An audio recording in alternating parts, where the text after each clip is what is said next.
Welcome to the International Teacher Podcast with your host, Greg, the single guy, and Matt, the family guy. We're recording episodes from around the globe to tell you about the best kept secret in education. That's right, it's teaching overseas. We're glad to have you. By the way, I'm Kent. I'm the Are we starting host. now? I don't know if we're starting. They're still wondering who we are. Do they know who you are yet? Welcome to our show. This is Greg, the single guy. Once again, Matt is out golfing. So we have our friend, Mr. Kent Armour is here sitting in. Kent, the cat guy, and I'm happy to be here. Thank you for asking me to join. I love it. What are we going to talk about today, Kent? Today we're going to talk about what makes for a good international teacher. What do employers look for? From our point of view, from a teaching point of view, what are some skills and dispositions that fit in nicely on the international teaching circuit?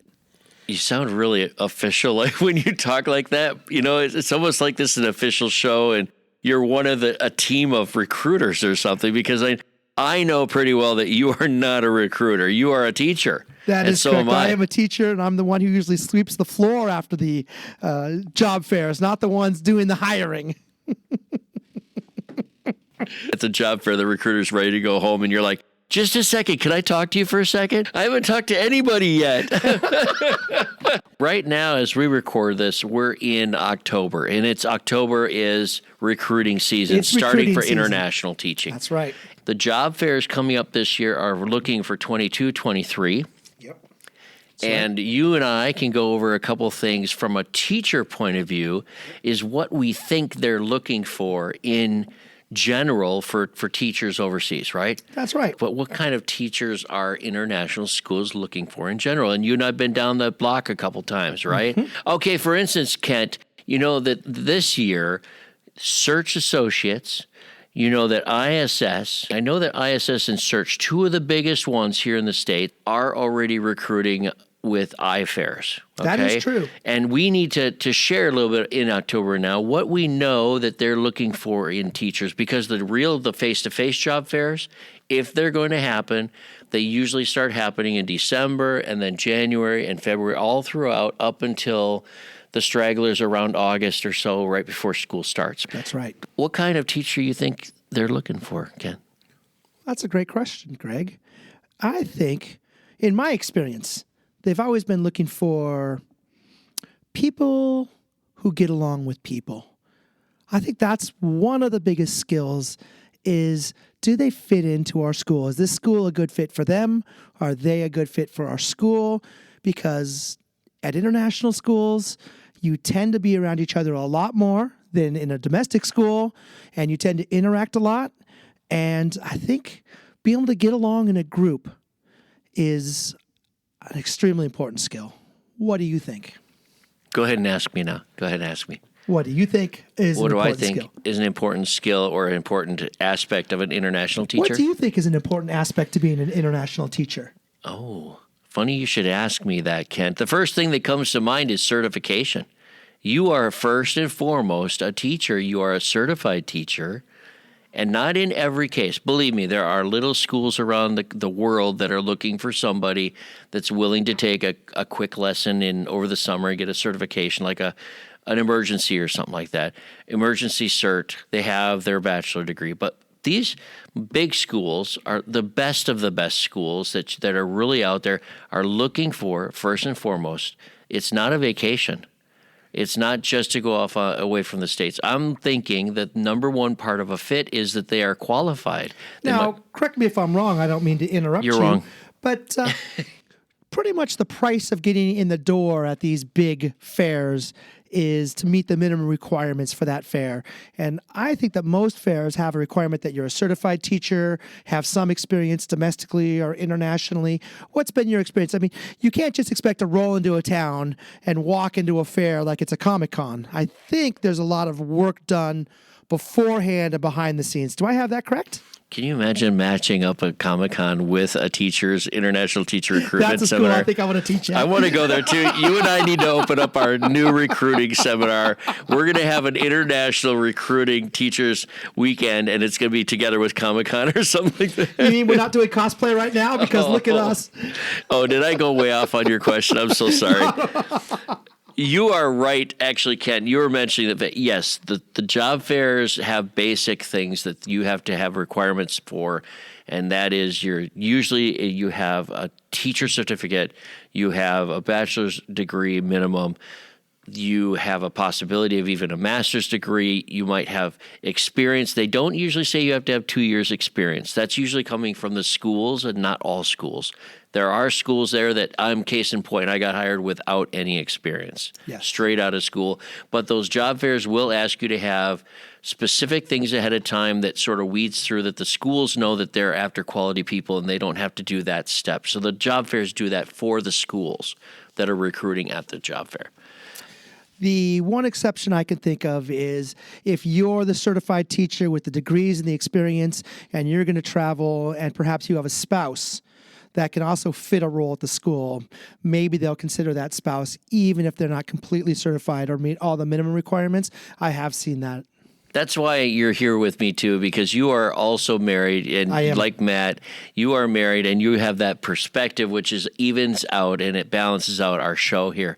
You're right, because a traveling spouse is not going to necessarily have the credentials of a teacher, right? And that's usually many times the case. Although the best of situation, of course, is when both are certified teachers. 2 certified teachers. We don't need to talk about that now, but what they're looking for is they're looking for the person that's the breadwinner, at least, and that's going to the job fair, that's negotiating for a job. That person needs to be certified. That's right. Okay? Great point. I like that. You know, maybe you think I'm crazy, but I think a lot of times international employers want to know, are you excited about teaching? Are you positive about teaching? Do you like the age of the students that they want you to teach for? I think that they really want someone who's excited to be part of their school and excited to be a teacher. I agree. I don't think they're going to ask you to say that. They're going to want you to say that because everyone's going to walk in the door and say, I love kids. I love teaching. Here's my passion. But they're looking for that. For sure they are, because the people that we teach with, most of the teachers I've run across with overseas, they are first and foremost, they really are dedicated to our career, to teaching as a passion.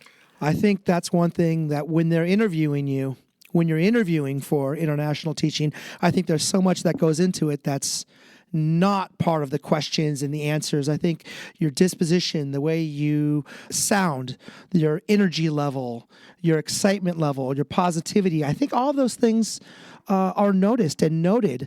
So if you are sitting down with the school, of course, you're going to be, many teachers are so nervous about answering the questions that are asked correctly and to the best of their ability, but sometimes it's not exactly what you say. Sometimes it's how you say it. True. That's how they're going to read us when we go into, we meaning teachers, as we go into an interview, they're looking at everything.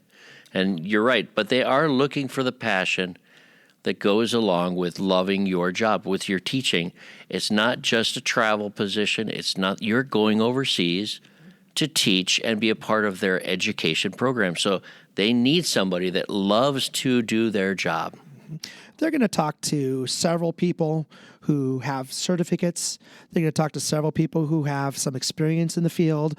And when it comes to choosing between those candidates, I think they're going to want someone who, at the end of the day, they think is going to be a very nice fit into, many international schools, and I can't certainly speak for all of them. They like to see themselves as a close-knit community and sometimes like almost an extended family, and they want to know how people fit in. Mm-hmm.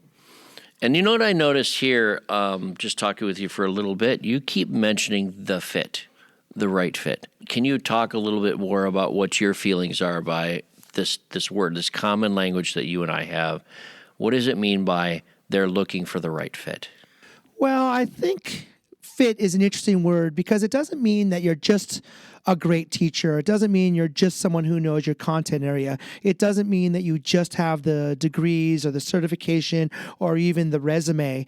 I think the fit means that they can look at you and see you as part of their school. They can visualize you standing in front of their staff, standing in front of their students, living in the community that the school is located in, and have a really good feeling about that. To me, that's what fit means. It's one of those things. It's not just something that's well, I won't repeat it again, but it's not just your resume. It's not just the way you answer the questions, but it's their ability to see you at their school, and maybe for years. Okay, I'll add on to What that do a you little see bit. as fit? For me, it's a very dynamic word, but I think that what we don't realize going in before our first job fair or before the first school internationally, this is not just a job. It is a step out of your normal situation. It's a huge risk on your part because you've never seen the school. Maybe you've never even seen the country. Maybe you can't even spell the country, the name of it. And you're stepping into a school that you may have researched, you may talk to people about it, but you don't know anything about the country that school's in many cases. I'm not talking every case, but the right fit means, to me, is that recruiter, especially if it's a superintendent or principal from that school, is looking at you and saying, can this woman or this man fly in and be put into our housing situation and not leave within 2 years, right? Not take a bolt because they're uncomfortable. Is this a person that's going to fit into the country, that fits into our school, and is going to get along with the rest of our staff, as well as somebody that I need for that position? So it's a huge puzzle that these recruiters have. They have a school of a population of certain teachers that they need to have strengths and weaknesses, right? They might not have a certain organizational person on their team they're looking for. They might have a specific position that needs to be filled. They have several positions to fill. Maybe you're looking at somebody has a spouse that they are thinking of putting in that position, but then they run across a better candidate for that same position. There's this huge risk that they're taking by offering you a position or thinking about you in their position. So that fit, to me, if I was to put that on the cover of a book, it'd be like this big puzzle pieces that are stacked up, right, without any edges. And we've got to find where that piece goes. It might even have two sides to the puzzle. It's one of those mixed up crazy puzzles, a 3D puzzle, even 4D, that they're trying to fill. It's not easy at all.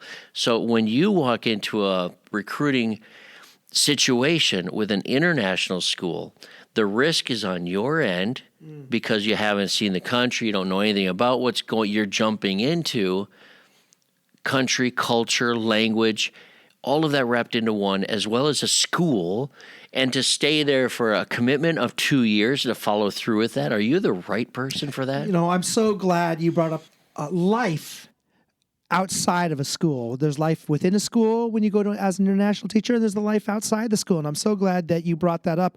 I think if the recruiter looks at me and sees me as the type of person who would be impatient waiting in line for a driver's license in the United States, they are going to look at me and think, this guy's never going to survive the bureaucracy of my country. Of whatever it takes to get a visa, whatever it takes to get a driver's license in the new country, whatever it takes to get the internet or a power bill or a phone or a cell phone. They've got to know that you can wade your way through that bureaucracy with a touch of humor and a touch of patience. And a huge touch, not just a touch of patience. I really think what they're looking for in international teachers is they're looking for somebody that can adapt to the situation, right? They may not be a patient person, but maybe they can be. And maybe they're willing to become that kind of person. But I tell you what, you have to have a lot of patience. That'd be high on my list. I'd be like, yes, Mr. Smith, you'd like to come work for us. Are you patient? Because you won't have power for 4 weeks or any toilet paper for 13 sessions of school. How do you feel about that? No, I'm just joking about that. Well, no, it's not too much of a joke. I think that a huge level of patience is needed, and they need to look at you and think that you're the type of person who can take it in stride, that you can laugh at yourself, that you have a decent sense of humor, and that you can adapt. I think you were right to adapt to a new situation. I really like that word. I think we have to have a certain faith in ourselves that we can do that as well, that we are not just going down the road to another school in our school district in the United States, that we're going to a whole new school system and a whole new country, and that in some ways, if we haven't done it a lot, we've got to have faith in ourselves that we're going to enjoy that and that we're going to survive that. Well, you know what? I totally agree with everything that we just said, including what I said. I totally agree with that. I totally agree. You loved what you said. I do. I love what I just said. I love what you said, too. I like your recap. I think that another very important piece, if we go off in a different direction now, right? We want someone that's adapted, all that stuff. But listen up. I know I'm talking school now. I'm talking about administrative. I'm talking about you go into a school as an educator, and it's to make it a better situation. They want someone to come into their school and not just sit back and take a ride and like it's a vacation, right? They want somebody they can count on that's a good quality teacher that's going to come in and be a part of their teaching team and say, I disagree, I agree, and hear the reasons for it, and make it a better situation. They need teachers that are strong in their conviction that they are a good teacher and that they can help make positive change. Yeah, I agree with you. And prove it. How did they do it in other schools? Prove it how they've already done that in a situation. Right? Well, I'll give you an example of what I think backs up what you say. And I think that part of it is the difference of an international school to a domestic school in the United States is that sometimes the school is the focus of the students' lives. It's not just the place they go during the academic time, but often schools offer activities before school, during lunch, after school, sometimes on the weekends. And it was a real important selling point for me. I don't want to jump right into the interview process, but that you have enough range in your ability that you can cover lots of different things other than just your teaching assignment. Because so oftentimes that flexibility to say, yeah, I could take on that club, I could take on the yearbook, I could take on this drama, I could take on this, that willingness to try it, even if it's outside your comfort zone. I think it would be very challenging for administration to have a teacher that says, you know what, I just do this. I just work these hours and I just do third grade. I just do fourth grade. I just do middle school math, when there are so many, I would say, jobs that need to be filled at the international school that aren't just during the hours of instruction. Like, give me an example of something you've done outside of teaching. Yes. You have a homeroom teacher. What's something that you've put in extra time for, whether or not you get paid? Because sometimes I haven't been paid for everything that I've done, or paid so little that I couldn't even tell you how much I was being paid because it was so little, right? Like, what's my paycheck? I can't make a check that low, right? But what's an example of something that you've done outside of teaching to give back to your class? Yeah. Well, one of my jobs, we had after-school clubs where we did games. We had after-school clubs where we did extra reading. Maybe you have an office hour after school that's not part of your contracted time, once or twice a week, where students come in to get help. I think there's many different ways that this could look, but I've done table tennis clubs after school. I've done air hockey things where whatever the school has, that they can open up facility for these students, because oftentimes, it's not always like in the United States where kids will just rush off and play Little League or go to Scouts or do something after school. Sometimes the school is the biggest activity in their lives. And so that school opens up. And so I've done lots of things. I think currently I do math Olympiads. That is a stipend with that, but we do math Olympiads. I do a manga and anime work with the students before and after school. Sometimes language clubs. lots of different things. And whatever skills, the more skills the more skills that a teacher and enthusiasm the teacher can bring, the more places that they can be fit in around the needs of the school. And I think, and I know that we haven't got into this part yet, but I think the more places that they can slot you in, the better you look as a candidate, if you want my opinion. I was hired as a fifth grade teacher at one job, and I ended up teaching drama. I ended up teaching yearbook. I ended up teaching all of these courses because sometimes at a small school, you don't have the luxury of having a specialist in every area. And they're going to look to who they think can pull it off, to bring a little bit of creativity to it, bring a little enthusiasm to it, and at the end of the day, get the job done. And I think the more you can do, I think the better chances you stand of succeeding at that school and getting that job. Kent, I think you have the record of talking the longest without taking a breath. Well, you could tell because usually I'm astounded right now. I could breathe a little bit. I'm in awe right now. I'm just watching you in awe, watching how long it took to answer that question. I think that was a fabulous answer. If I was a recruiter, could I recruit you right now? Could I hire you? You can hire me. I'm available. I'd like to hire you for the rest of the school year, Kent. Okay. Well, what do you think when you think about the demands at an international school and how a candidate can fit in and be a valuable person? I mean, you talked about also those extra things. What are some of the extra things that you've contributed or have done throughout your career? Well, before I tell you a little bit about me, how about if I mention, here are some outtakes that I have from recruiting from other schools having asked me during the interview process. And anytime you sign up for any kind of resume builder that you're looking at, or your portfolio builder as a teacher, this is that liberal arts, write a paragraph instead of check marking things, or fill out the list, like check mark on kayaking or scouting. And you may not think those things are important when you fill out some of these job fairs or tie online that have an online portfolio, and they have check boxes for you to think of interests, right? Everyone knows you're interested in travel, obviously, if you're going for international.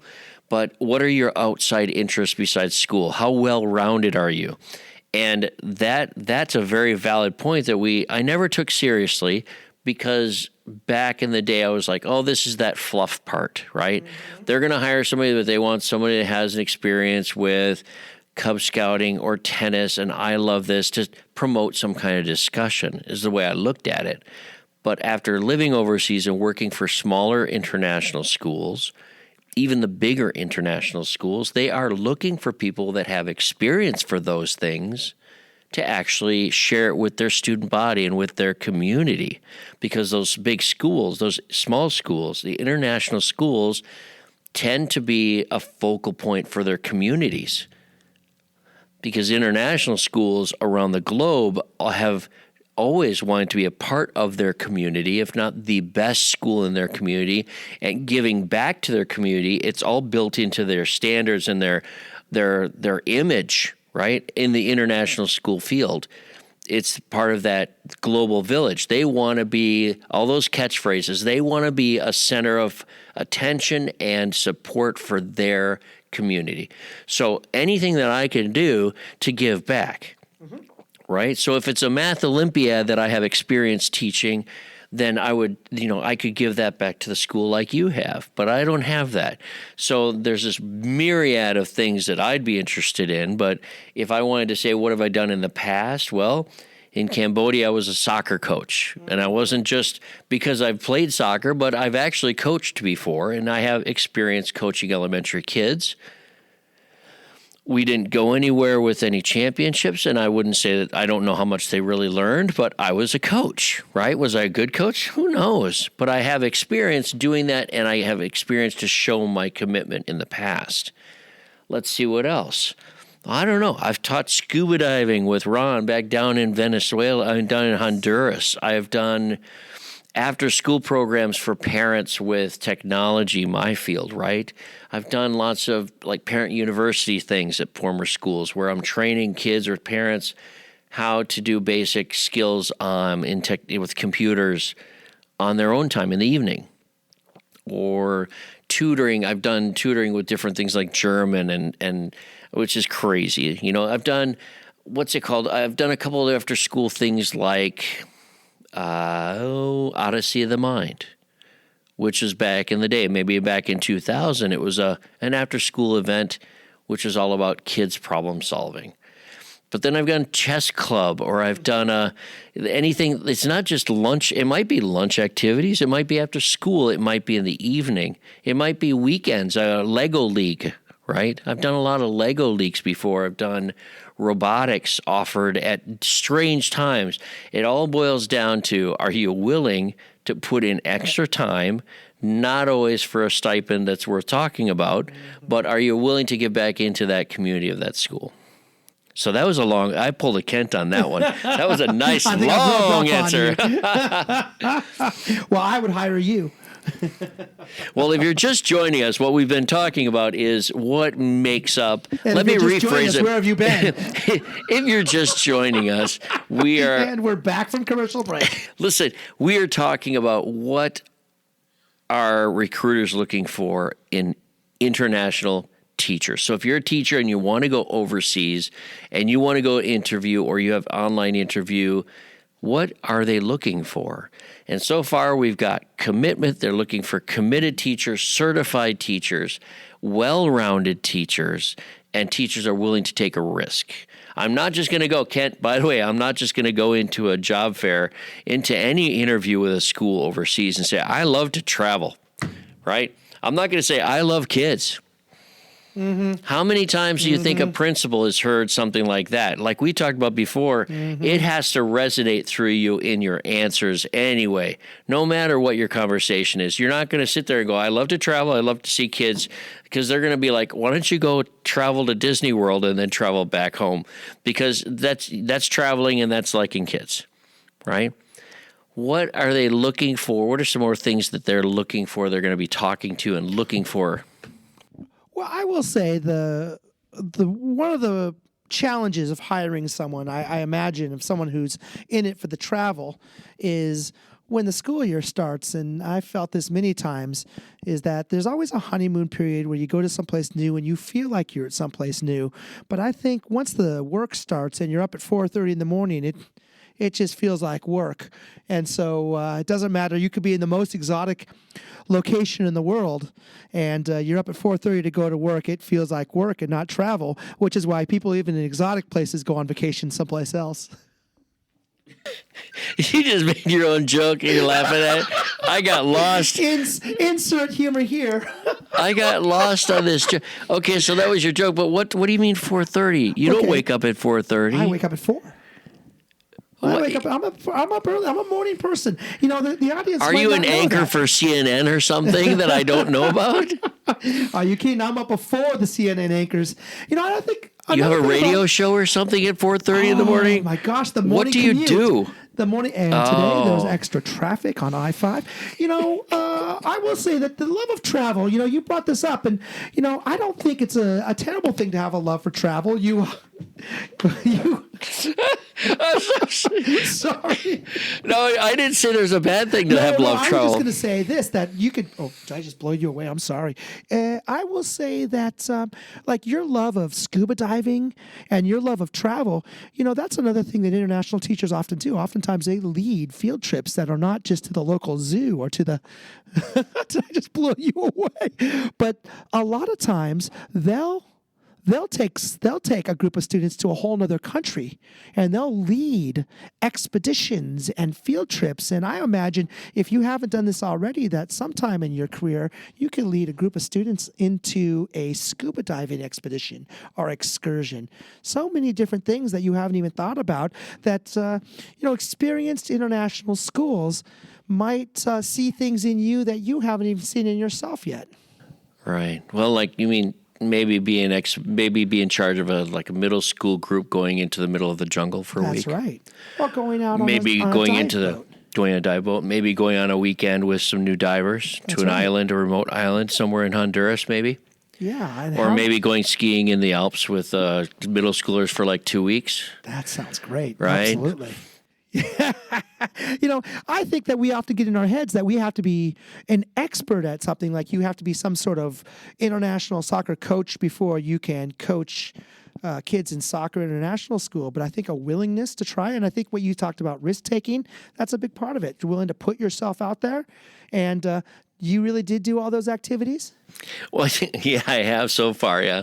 And when they hired me for Egypt, they didn't hire me because I had an Egyptian history background. But when I took the kids as a chaperone for the week of travel, we had some kids that stayed back in Cairo, and we went with an Egyptologist, not me, but I was the chaperone teacher, and the middle schoolers went with an Egyptologist through all of the different kinds of pyramids in Egypt and learned every day about the pyramids, going into them, around them. I mean, it was fascinating. That was something that I never thought would happen, but I like to think back that when I was hired for that job, they didn't just hire a sixth grade teacher for language and math. I think they hired a dynamic person that was willing to take risks and sign up to do something he'd never done before, right? Someone who can get along with the Egyptologist, someone who can get along with the dive master. She was beautiful, so I could get along with her, and the dive master was also gorgeous. Do you think you can pass those numbers along to me when we're done with this podcast? Okay. Well, your point is true. The point that you have is that they're looking for dynamic people. Yes. And the willingness to travel. The good travelers are the ones that take risks already, but not stupid risks. We're also in charge of kids a lot. So we do go on trips with students, That's right. but we're professional teachers in the first place. We're not just going just going state to state. We're not taking our kids to a state championship. That's right. We're taking our kids over borders many times with passports, and passports and laws and all sorts of things. Yeah, I think professionalism is a very important part of that. Absolutely.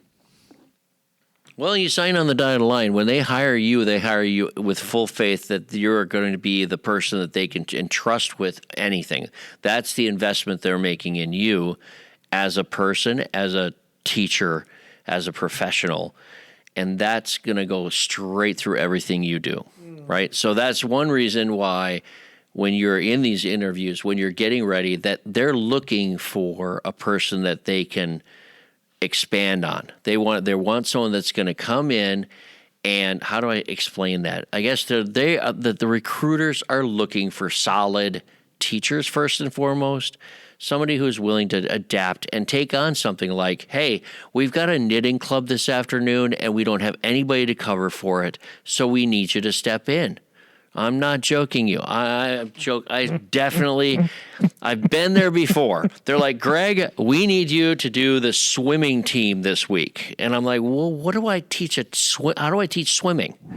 How do I do that? I don't know how to do that. Yeah, no way. Well, I think that the little rings around your arms might get in the way of the instruction. Oh, that's right. I did have those the floaty wings. Is there anything that's not a joke with you, buddy? No, I'm just kidding. Well, I'll tell you, I wonder if we've helped our listeners. I wonder if we've helped. I think we've confused them a little bit. I'm certain that your mother listens to this. My mother doesn't yet listen. I'll get her yet. So that's two people. Tell me a story, Kent, about something that you volunteered for or something that you signed up to offer based on one of your talents. Tell us a story about one of these incidents. Well, I signed up to go on an excursion, a 4, 5, 6 day excursion. In my, one of my previous episodes, I talked about Yemen, so I could talk about that and my job for that excursion. In addition to supervising kids and being part of the 2 or 3 adults that accompanied the 14 to 16 students that we took, my job was to drive the luggage van behind the school bus. The school bus drivers are Yemeni, and they know how to navigate the mountains and the dirt roads and the gravel roads. And here I am driving this huge flatbed of a truck, and we're going on these single lane roads up a mountain where you have to navigate oncoming traffic. And one part of it is this gravelly, rocky part. My truck starts slipping backwards towards the cliff. And I'm just hoping I can put it in gear quick enough before the tires go over the edge. Stop for a second. Stop. Let me rephrase this, or actually, let me back up and have you rephrase this. Yes. If you're going up a rocky terrain, single lane road behind some Yemeni drivers that are used to it. Yes. Now you're driving the luggage van. Yes. Behind them. Why would you start going backwards? You're slipping because you had to wait for them to go around a corner or something? Why were you even stopped? Well, I did. Was there a goat in the road or something? I had to swerve to the right to kind of allow some passing traffic, and you got to try to put it in gear going up the hill, and of course you roll backwards a little bit, and here I am hoping that I get it in gear. It's a race, the gear versus the cliff. So did you have a trailer too, or is it just a truck with all the luggage? Truck. And it's a flatbed that has all the luggage for the students? The students just throw it in the back. It's got a little bit of risen sides to it, and my job is just to follow the bus. And this thing's going steadily, like slowly creeping off the edge of the cliff. Listen, I have trouble navigating Seattle traffic, let alone traffic in the mountains in and out of Sana'a, So Yemen. what happened?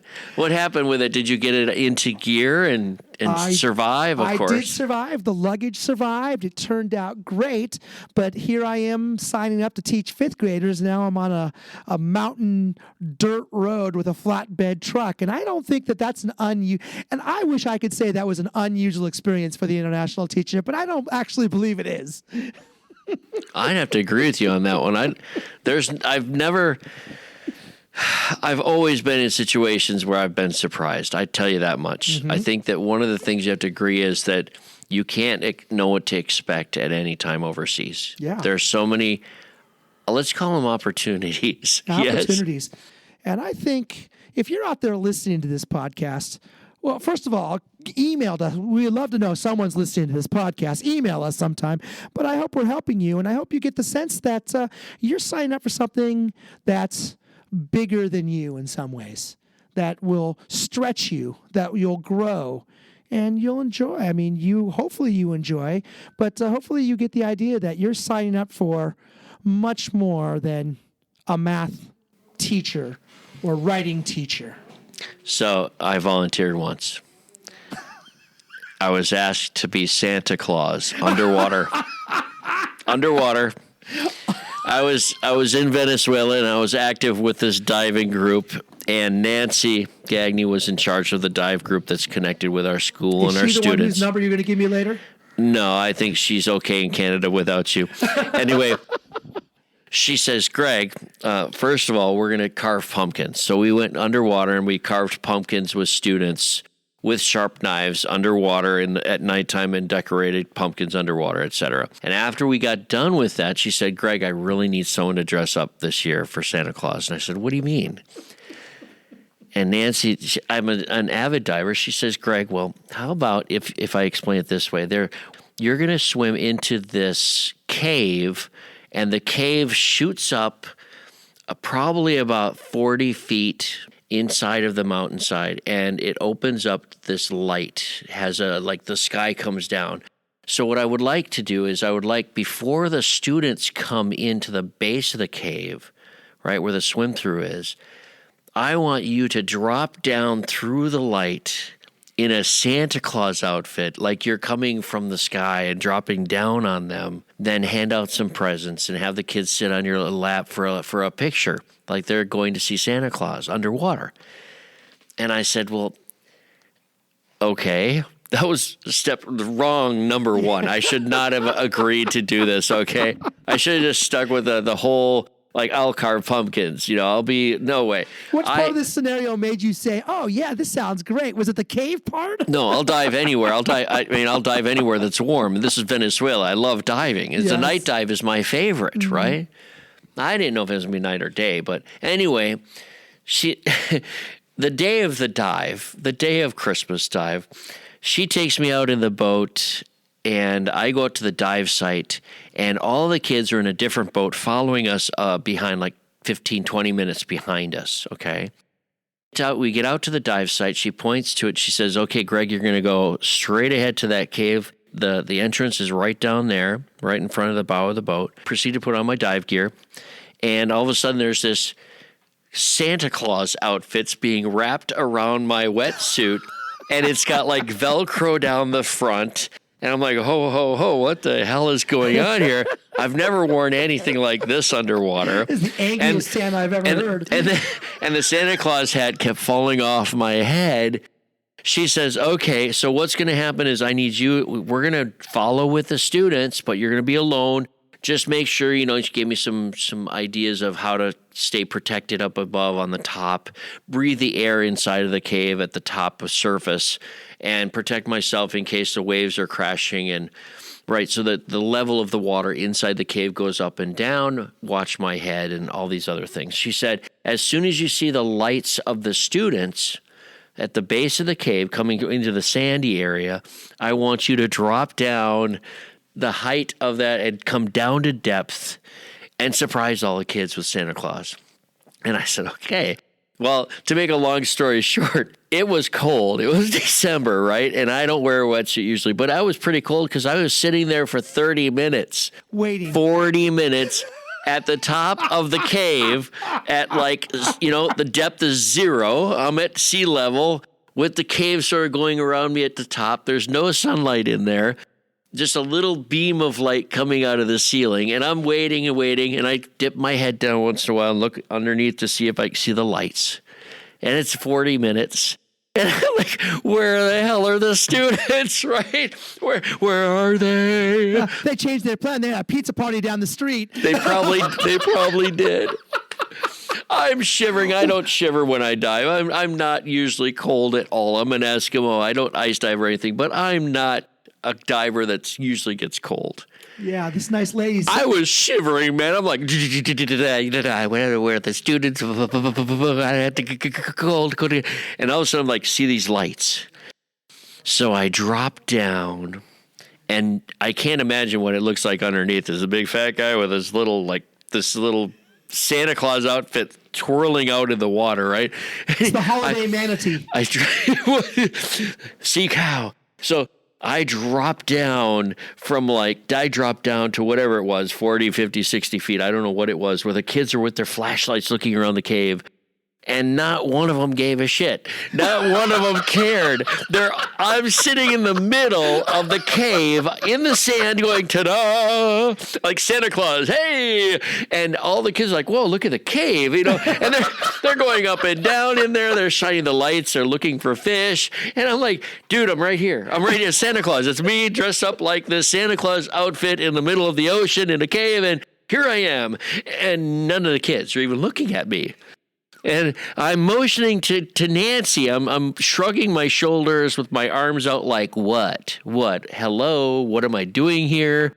And she starts bubbling laughs, After about 20 minutes, kids are like, oh, wait, hey, what's that guy dressed up for, Oh, yeah, that's right, the Santa Claus thing. I think they mentioned something like this. We go outside, and the end of the story is we go out there. I'm still cold. I go out and swim around a little bit, sit down with one knee, and the kid comes over and I hand him some kind of fake scroll, like a Christmas list type thing with a little Christmas tree ornament on it. And then they swim off, and then we all went up in the boat. And don't ever volunteer to be Santa Claus. So, in fact, here's the end of the story. Yes. I'm taking the suit off, dude, and all the Santa Claus crap off in the boat after all the pictures, after being cold. And Nancy says, as far as I remember, Nancy says, Greg, I can't wait till Easter. She's already got and the ears I said, out. She's already got the ears. And I'm like, no way, Nancy. It's not in the cards. It will not happen. I could see you at that interview saying, I can do Lucy Calkin's workshop. I could teach math. And like, yeah. We don't need that. How do you feel about diving as Santa? Right. Are there any schools out there in the Caribbean that need a Santa Claus underwater? Right. Resume builder. All right. Now let's move on a little bit here, Ken. What else do you think recruiters are looking for? I think that they're looking for teachers that are going to want to stay for a while, right? It's hard to really commit to that. It's hard to portray that in an interview, but I think they can get a good read on whether or not people are interested or not in the school environment that they have and the country that they have. Well, tell our listeners why a school might be interested in you staying beyond 1 or 2 or even 3 years. Why might that be important to a school? Schools will invest in the best teachers because they want to feed their students to universities either in Australia or the United States or the Western Europe. And in order to do that, they need to build up a staff which is able to teach to that level, right? So they're going to be wanting teachers that stick with them for a long time. So they're going to try to retain teachers for a while. You know, when they leave, they take a big chunk back out of the school and they have to go and find another one to take their place. Anyway, that's why they're interested in retaining you so long, because it's going to cost them more money to hire you, to lose you within that, within a couple of years. They'd rather just have you on and invest in you so that you retain and help build their school over the years. How do you think as an applicant, let's say this year I'm hitting the recruiting trail, maybe I'm a new-ish international teacher, how do I show my employer that I might be someone who would be interested in staying at their school for the long haul, short of saying, I want to go to work for your school for a long time? How do you communicate that to a school? I don't know. That's a really tough one. You're talking to a guy that's usually spends 2 years at a school for a contract. Usually for most schools, 2 years is the contract, and they're looking for someone to fulfill that contract and stay longer, hopefully. But I don't know. I think that they're reading us as a fit. It goes back to not what I say.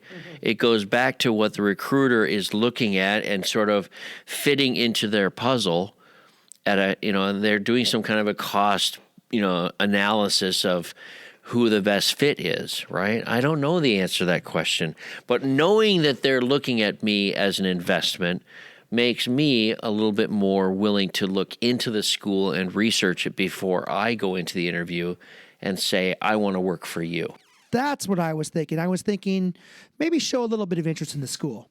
Maybe if you want the school to show interest in you, maybe you're an applicant, maybe you're pretty new to this. In addition to the school showing interest in you, maybe there's a way that you can show interest in the school and the country. I think recruiters are definitely looking for people that are interested in their school and their community and their country. I think that's a huge win if they find somebody that is willing to, right? Because if you're not interested, if you aren't upfront and interested, it's a dance. Right? If I go and ask a beautiful woman to dance and she's like, well, okay, I'm not going to feel really comfortable about the investment of time that I spend dancing with her. I might have to work hard at winning her over, right? In that analogy. Listen, when you're us, take the dance no matter what. Even if she says, no, I don't have time, but I'll do it anyway. I lost a bet with my friends. We're going to dance. I'll take it. That's the only reason she danced with me. She made a bet with her friends, right? I do remember, to back up your point, I do remember that they had 2 things to say about me when I applied to my school in Yemen. They said, well, he seems like a nice guy. He's certified, and he wants to go to Yemen.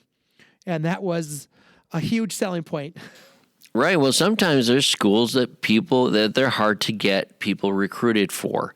And it's because they're maybe they're up against a lot of other schools in that region. Mm-hmm. They may not be the top name school in that country. Or they might be in a region that has a bad reputation in some cases. Might have a bad reputation. Mm-hmm. I mean, everyone portrays the Middle East as a bad place to be. Everyone says that there's always war going on in Africa, even though Africa is 52 countries, right? I mean, people are always talking about how dangerous it is to be in Chicago. I mean, seriously, you're going to have lots of people saying lots of things about all over the world. And no matter where I go, my family seems to think I'm going to be in danger. Unless I was in Switzerland. Then my mom and dad were like, oh, Switzerland, he's going to be fine, right? Let me ask you, have we helped our listeners? Are there people out there going, you know what? I listened to this podcast and I feel like I've learned something valuable. I don't know if I can even listen to this podcast. I think that... do you think there's people out there going, oh, it's not Matt this week, it's Kent?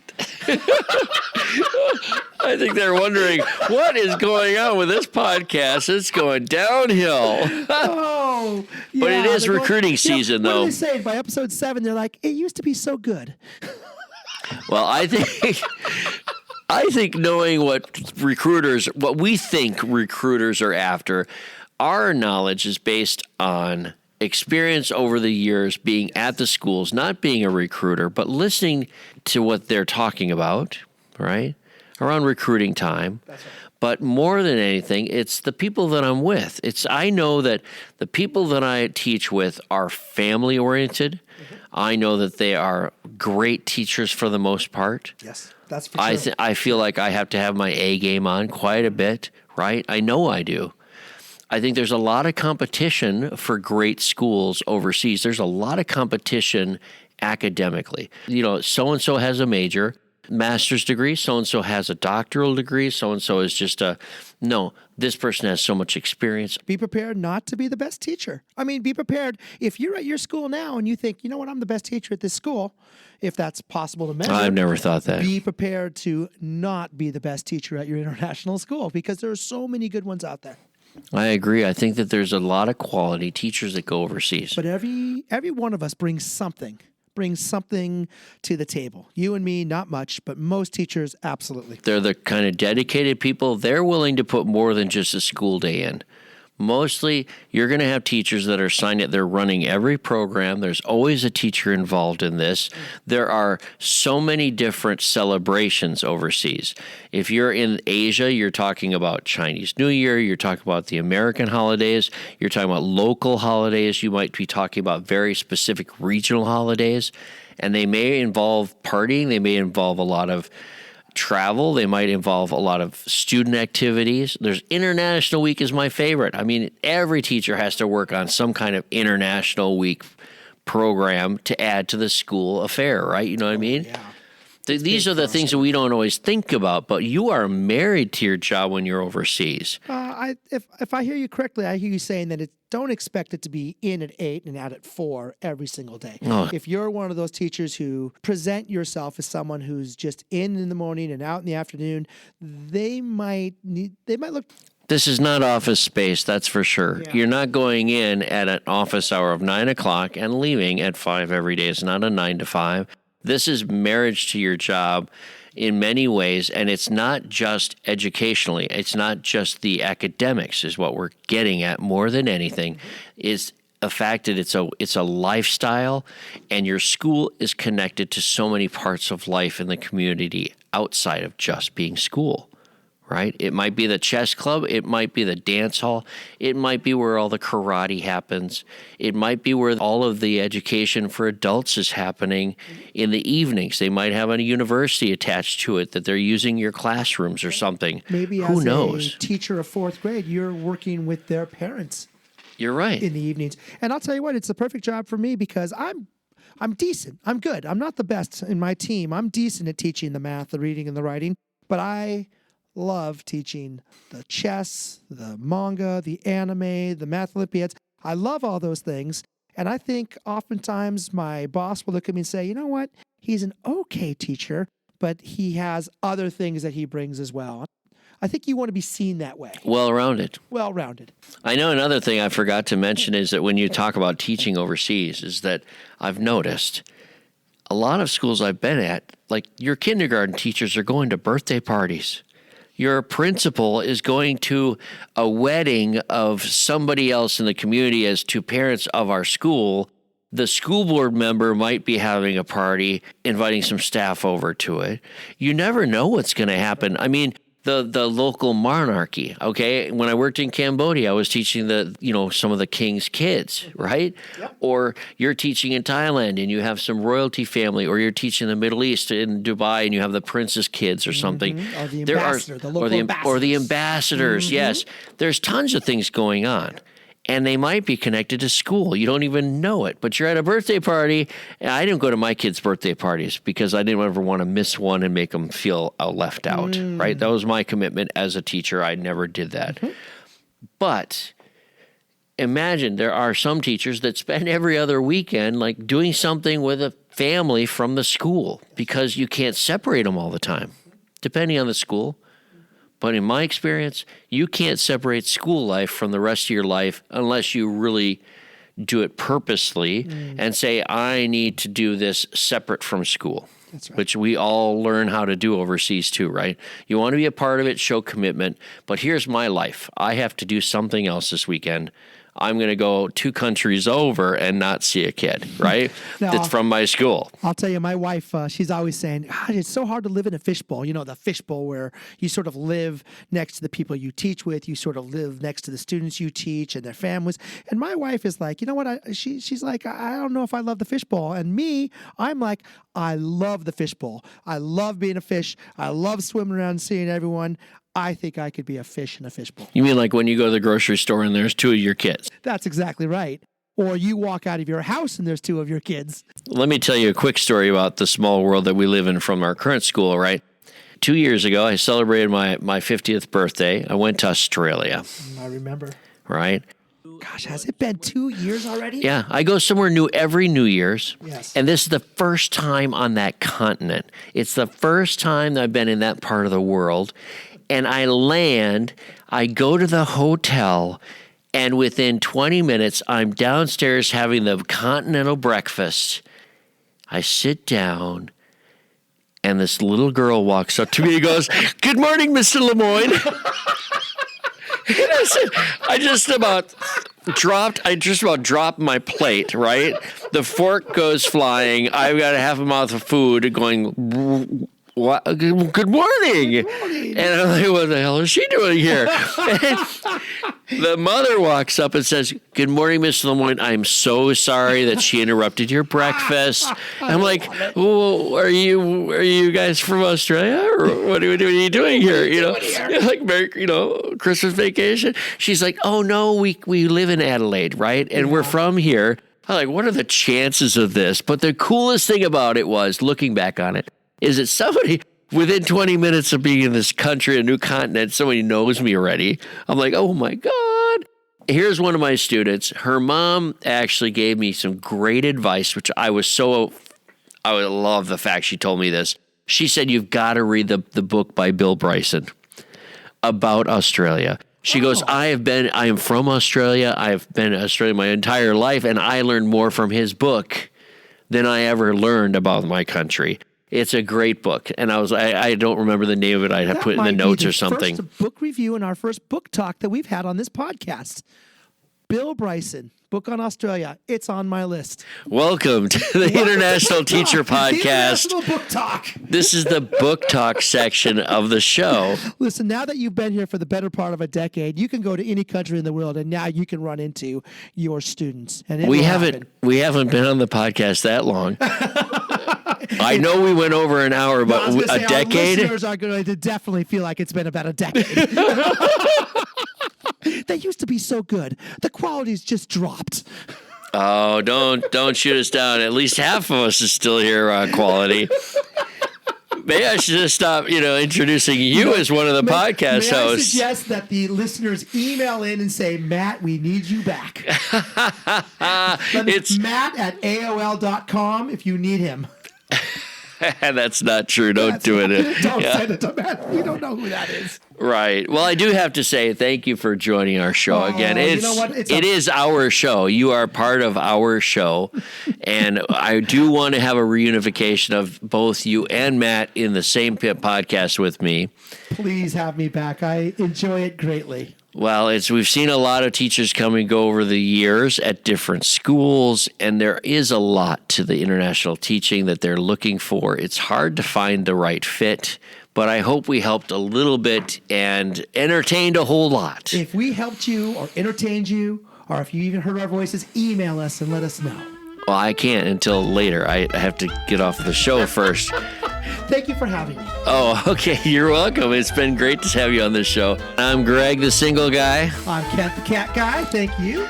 Thank you for joining us on International Teacher Podcast. Did you hit record? Okay, that was a good warm-up. Are you ready for the show? Yeah.